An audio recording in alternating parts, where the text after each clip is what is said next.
Hello everyone and welcome back to the channel. I'm It's Robbie Rhino, and in today's video I have 3 replays for you in one of my first ever premium tanks on World of Tanks console, the Tier 7 German TD, the E25. So yeah, as I said, this TD was one of my first premiums on World of Tanks console. It's been around in the game for a long time now.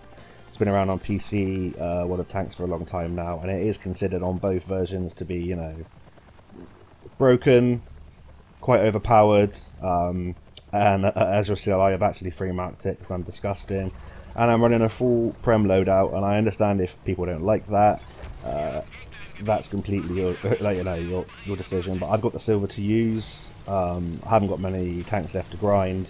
I use this tank just to, you know, enjoy myself at the end of the day if it's been a stressful session, something that I don't want to think about too much. Yeah, and I paid for the tank, so why can't I use it how I wish? You can have great games playing it free to play or using the premium realms. You honestly can. It's a fantastic tank. But yeah, so about this tank, it has preferential matchmaking, which means you will not see anything above tier 8, which is fantastic. And apart from the penetration, if you were to see anything above tier 8, I think this tank would, you know, it would cope admirably. It's extremely sneaky, quick, yeah, and it's got an insane DPM. It has 830 hit points, 360 meters base view range, which is quite nice. It's extremely fast and maneuverable. Has a 26.62 power to weight ratio, 65 kilometers an hour top speed, 20 kilometers an hour reverse speed, and the whole traverses 44 degrees a second, which is phenomenal for a non-turreted TD. Armour wise, it's probably one of the only downsides to this tank. It's only got 50mm on the front. Extreme angle, you can get it sort of like 90mm, but you can't rely on it. You'll get some random ricochets, but yeah, like I said, don't rely on it. So the gun it has is a 7.5cm gun. It carries 60 rounds. It's got 20 rounds a minute with 2,700 base DPM, which is insane. You think about, you're a tier 7 TD and you've got nearly, you know, getting up towards 3,000 DPM. It's absolutely incredible, and you can just boost that with the commander and the equipment, the commander skills and the equipment, which we'll get onto in just a little bit. So this 7.5cm gun deals 135 damage on its AP and APCR and 175 on its HE. AP penetration is 150, which is quite low, which is why I do run full prem, which is 194mm of penetration on its premium APCR rounds, and the HE penetration is 38, so I recommend you pretty much just fire AP or APCR. 3-second base reload, which I've got down to about 2.5, I believe, or I think it's down to sort of 2.2 seconds if I actively enhance the combat rations. 1.5 second aim time base, which is incredible. 0.3% accuracy, which is incredible, and obviously that's just increased further with the commander skills and the equipment. The gun goes left and right 12 degrees, so not too much. So it can be difficult if you are following a moving target, but you are able to stay back in this tank. As I said, the camo is absolutely insane. I think I've got this down to about 176 meters concealment with all of my commander skills and the equipment, and my view range is now about 420 or above 420 with the commander skills and equipment. So I'm out spotting pretty much everything. In this gameplay, you'll see in the background that you can use it quite effectively as kind of like a pseudo light tank. Play quite aggressively. It's so low profile. I'm getting up to these ridges and I'm just spotting out the enemy tanks, these little tier 6 and 5s and some tier 7s, and my rate of fire, my camo, my DPM is just yeah, it's putting a world of hurt into them. So yeah, what about my equipment and my commander skills? Well, on my commander, I use a pretty standard sort of sneaky setup.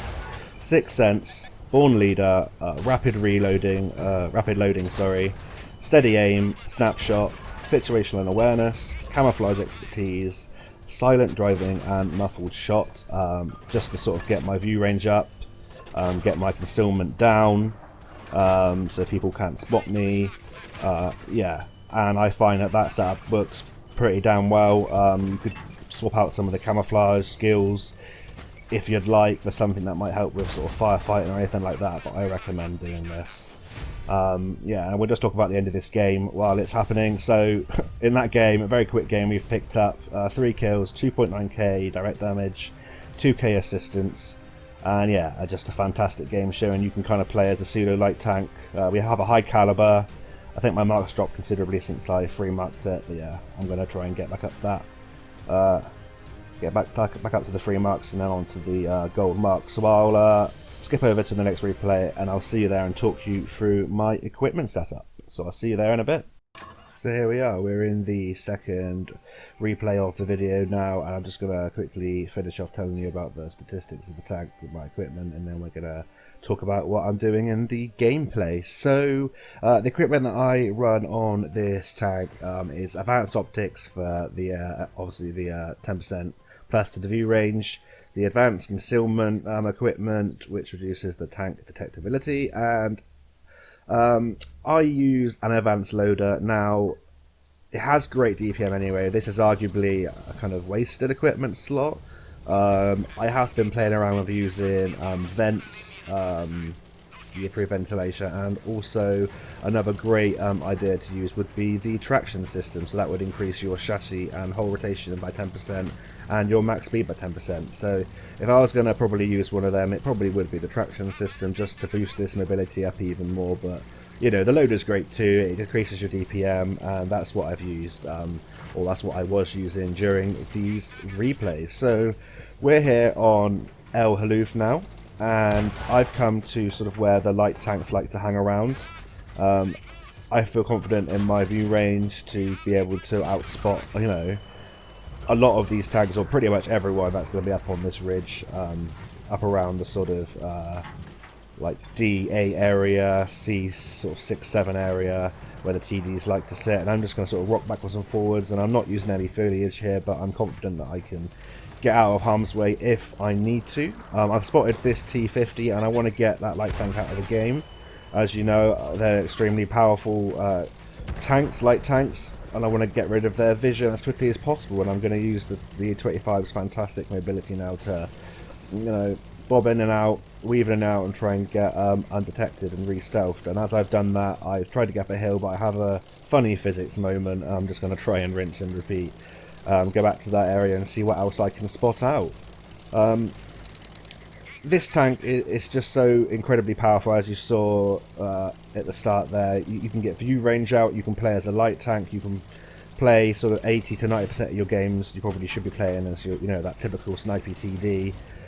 But you know, you've got fantastic view range, and because of the fantastic concealment along with it, you're going to outspot so many tanks at tier 7 and 8 that it's a great chance to get your XP up, your sort of damage up, and to get mastery badges in this tank, you're going to need to get, you know, sort of quite high numbers, and by spotting for yourself and by spotting targets for your allies, you're going to be doing that. You're going to be getting extra XP, extra silver, and just having all-round better games. And I think that the coast is cleared a little bit, so I'm going to head up now to the sort of ridge line here and spot, if I can spot anything else hiding further back. I see there's an artillery shell to my right that flies over, hoping I can spot out the artillery and maybe get a nice Pascucci's medal, because who doesn't like getting a nice Pascucci's medal, killing those piggies. As we come around the corner, I think we come into contact with an 87, which is running away. Get 2 shots in, but I notice quickly this SU-100 to my left. He backs up and gives me some shots into his side and rear. I tried to track him there, but I missed horrendously, and as he's turning around, and I think the 87 might be turning around, and I know there's that artillery, so I'm just going to get re-stealthed and sort of get out of harm's way and see what else I can do and where else I can go. I notice behind me now there is a tank destroyer. I'm going to try and pop up and finish him off as he comes in front of me. It's a Hellcat 105, so very dangerous gun. I wouldn't like to get hit by that. I want to conserve these hit points for later in the game. I notice there's a Soviet heavy in the middle of the map, but he won't be able to spot me. Soviet heavies and Soviet tanks in general are kind of notorious for having bad view range. Obviously not all of them, but a lot of them. And there's that Hellcat 105. He's hull down, so in a bit of a difficult position. Both artilleries are still in place, so as soon as I'm spotted, I'm running away, trying to get as much distance from the heavy in the middle. I get stealthed, re-stealthed, and bit of problem with the gun elevation there. It's not quite as good as it could be, but this tank's got way too many good things going for it. We set the tank on fire, get another shot into the KV-85, and he gets shut down by the American tank destroyer, the T-25-2. Now we've spotted this light tank ahead of us going for our artillery. I believe it's a snakebite, so a very powerful tank. The pen obviously is awful, but it's extremely manoeuvrable, extremely quick, and it could cause me a lot of problems. So I'm going to try and put as many shots into him as possible. We're now down by 2 tanks, so it's not going as well as it could do. Still looking for shots all around, keeping my eye on the minimap at all times just to make sure things aren't sneaking up on me. I've got that great 44 degrees a second hull traverse, but I still don't want things to come up behind me because I am turretless. Notice that 45 TP crossing, get a shot under him and finish him off. Notice there's a medium crossing over there, and I'm just going to sort of use the mobility. As you can see, we're going up this very steep hill at sort of 48 kilometers an hour. That snakebite's behind us, now going towards the 2 TDs that we have in their base. And I'm going to try and come up now behind this medium tank, I believe it was, that was coming up this way. Try and finish them off. And yeah, see where else I need to go after that. So I'm always trying to think one step ahead. You know, I'm not too old, but you know, I'm 30 now. I'm getting on. I'm losing my mind. I can't do more than one thing at once, but I'm trying to plan as many things as I can to do with the future of this battle, so that I'm prepared for what happens. Black Prince in front of me. I kind of accepted that I'm going to lose some hit points here. He's got a great rate of fire, but I've got an even better rate of fire. I'm shooting him in the tracks, but unfortunately the second one didn't pen, so now I'm just going to go for the lower plate. And we get our final shell in before the Black Prince can get, I think it's his third shell into us. And we're on 100 hit points now, but there is only 1 tank left on the enemy team, and it is the 87 that we saw earlier. And we're just going to come to the side of the 87. And from here, we're going to be able to get shots into the 87 without him spotting us. But he's going below the ridge because we're so low profile. We're going to have to move up. And at this point, I don't think he'll turn for me. I'm pretty sure he won't. I'm just going to come to this ridge, put the last shot in, and we finish the 87 off for another cracking game where we pick up 3.9k direct damage. We finish MVP, have 5 kills, 2005 base experience points, 1000 assistance, Mastery Badge Ace Tanker, High Caliber, and yeah, I think my marks have gone down considerably since the MOE changes, but I'm going to try and get back up to get those, the 4th Mark of Excellence or the Gold Marks of Excellence, whatever you want to call them. So that's it for that replay, and we're going to head on now to my best ever, I believe, tank in the E25 with a lot of kills, so I'll see you there shortly. So welcome to the 3rd and final replay of this video. This is a replay definitely worth sticking around for. I think it's my highest kills ever, solo anyway. Yeah, and we are on Armour, which is one of the recently revamped maps, which I haven't played for a long time. I think it looks really nice after the update. Yeah, and I'm going to try and sort of revisit some areas that I used to go to when I played this map. Very efficient areas, especially with the matchmaking that I'm going to have in the E25, and especially in this video. So you've seen what this tank can do, sort of up close spotting, kind of like a light tank, but also playing the traditional way that you probably should play in this tank, you know, 90%, 80% of the time, which is that sort of sneaky TD, hiding in the bushes at the back, picking off your opponents, but also using your really nice, you know, German kind of efficient view range to outspot your opponents and destroy them with your DPM. So I'm going to go up to this little ridge here in the middle, which is, it can be hotly contested, maybe not so much sort of at lower tiers. I'm just going to sort of boost my combat rations there and see what I can spot out. Be wary that, you know, directly in front of me on the sort of C6, 7 on that little ridge there, TDs usually like to camp there, or at least they used to when this map was sort of first introduced. there's a T-52 there. I've got to be wary of the T-52. That's a tank that could ram me for a lot of damage. You can also sort of try and run rings around me, although I could probably keep up with it. As you can see now, we're just going to use the foliage that the TDs on the hill have caused for themselves. And we're going to put a few shots into that M4 and finish the M4 off. And he just didn't stand a chance. Like, within sort of like 8 to 10 seconds, even less, he was taken out of the game, and that's already one tank that we are up and 1 kill to our name. We're going to sort of rinse and repeat here, getting shots in, as you can see, shooting at about sort of 480 meters. There's no chance that they are going to spot me. This T29 and that IKV. Going to take a blind shot at that T29, but he's obviously moved, and we're just going to stay here, try and extend our view range. If those tanks try and push down and push out across the open field, we're going to spot them. We spot that Panzer 5.4, and that's another OP broken tank that, you know, it's nice to get out of the game. But we get spotted by the T-52, so we pull back behind this rock, and the teams are sort of even themselves up a little bit. I noticed that pretty much all of my team are over to the east of the map, so I'm just going to head over there. I don't want to get YOLO'd by 1 or 2 tanks. I feel confident that the E-25 can take out most things one-on-one.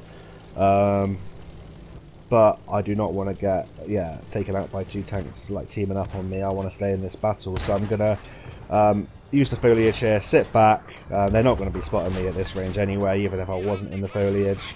But we're just going to use whatever our teammates are spotting, and we're going to pound shot after shot after shot into the tanks. And now we're going to aggressively go up behind this Panzer 5.4, who is getting shot by my teammates, and take the Panzer 5.4 out. And this shows how quickly you can get the kills in this in the E-25, how quickly you can rack up the damage. We're just going to use the Panzer 5.4's wreck to stay hidden from the camping TDs at the back, and then we're going to reposition. As you can see, the artillery thought that we were still there, but luckily we had the foresight to move and get out of harm's way. That T-52 is to our right, but we ignore him for the moment as we see this tank, is it 25 TP going for artillery. We take him out, and now we're going to try and take out this T-52. Managed to get 2 shots in, the second one tracks him. He goes into the building, and within seconds we have taken out their light tank and their vision. So that's a fantastic result for us, and we're already up to 1900 damage, 100 assistance, and we've blocked the shell from the T-52. I'm just going to head back towards our base now, try and cover the base, because I think there's some more tanks. As you can see, the heavies are coming in from the town, which is, you know, quite a common occurrence on this map. And spotted this IS-2M. Pretty confident he's not going to spot me, sort of being Soviet and typically bad view range. Not going to spot me. I'm going to be moving after every single shot, just slightly nudging myself backwards in case that IS-2M tries to blind fire me. That is something that happens when you've got a rapid firing gun like on the E-25. Competent players will blind fire your shells. There we go. I'm just sort of, there we go. He tried to blind fire me, but I just noticed he turned his turret towards where my bush was. We've taken out that T-29 there, and quickly, as I've been rattling on as I do in my videos, we've picked up 3k damage already.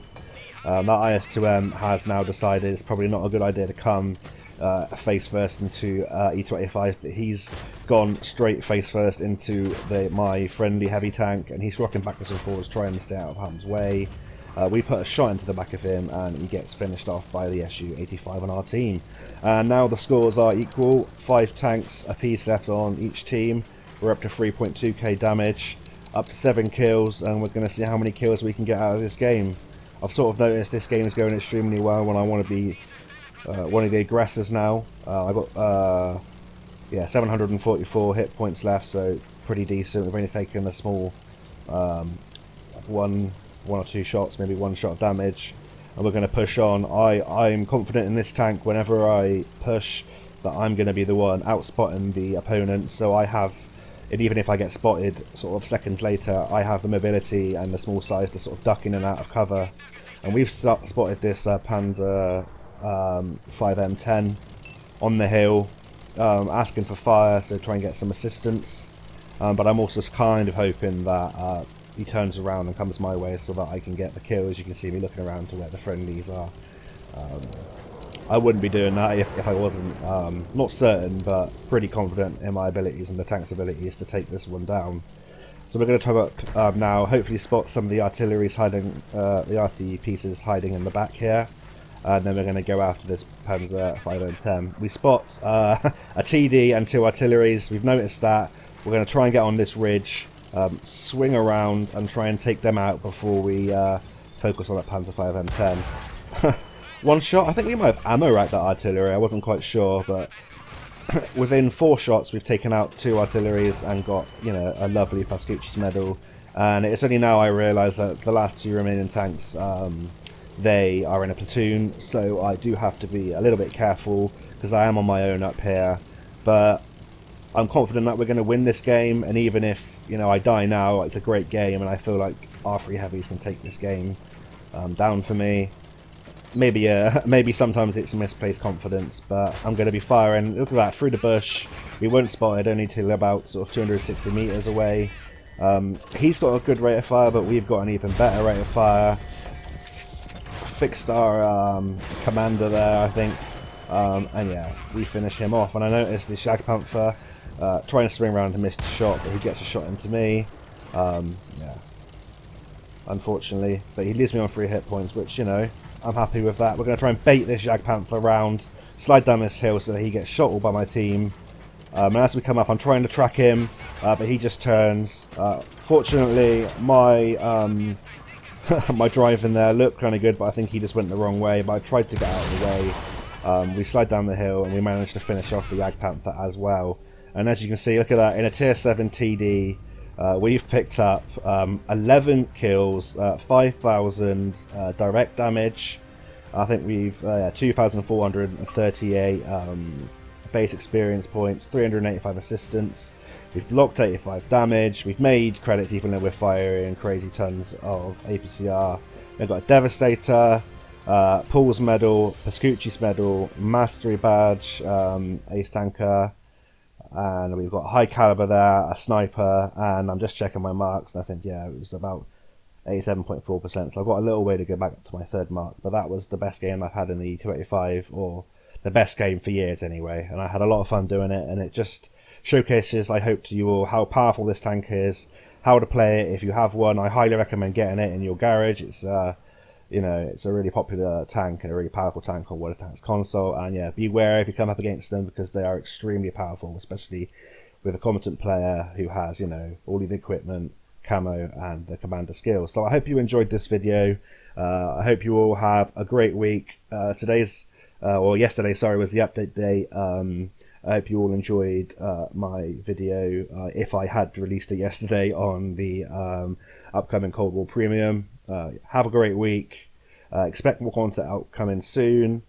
Thank you all so much for your support and for sharing my channel. Yeah, and I'll see you soon on the battlefield. Bye for now.